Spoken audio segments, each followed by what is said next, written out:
Smartphone and tablet giants Apple and Samsung are battling it out in the showroom and the courtroom, with dozens of legal cases being heard around the world. Good morning.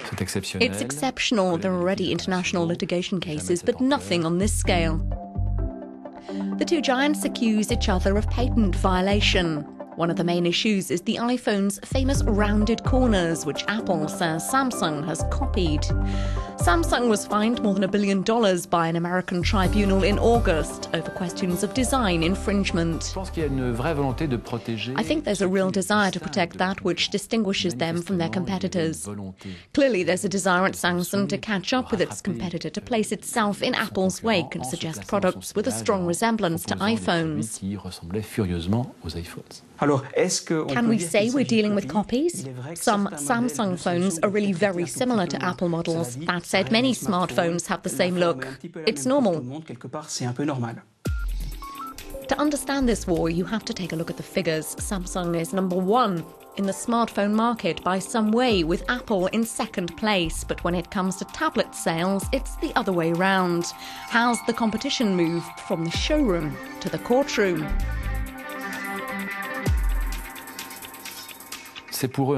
For them, it's a tool to help them in their business and financial strategies.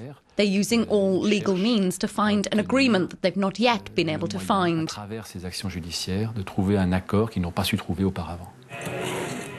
Their goal is to weaken their adversary, but not too much. Despite being competitors, they're also partners. Apple buys several $1 million worth of chips from Samsung, although there are reports Apple has cut its order. Apple, like Samsung, has no interest in eliminating the other because effectively Apple is Samsung's best client and Samsung makes a lot of money with Apple. The question is how far they want to take advantage of each other, but fundamentally it is fair. Both companies need each other. It's likely this war of patents will not see a big winner or a big loser, except perhaps the consumer.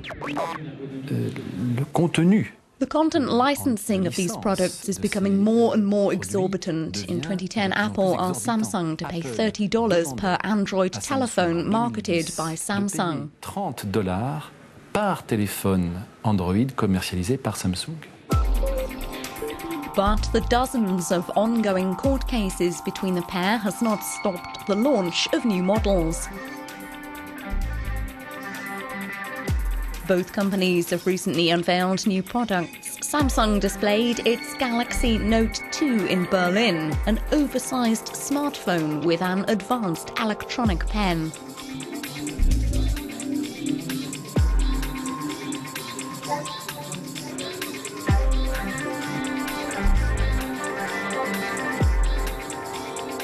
And of course, last week Apple launched its eagerly anticipated iPhone 5. But Samsung has said it will sue Apple over the phone, which incorporates LTE, next generation wireless broadband technology, a technology for which Samsung holds a proportion of the patents. Samsung says Apple is free-riding on its technology.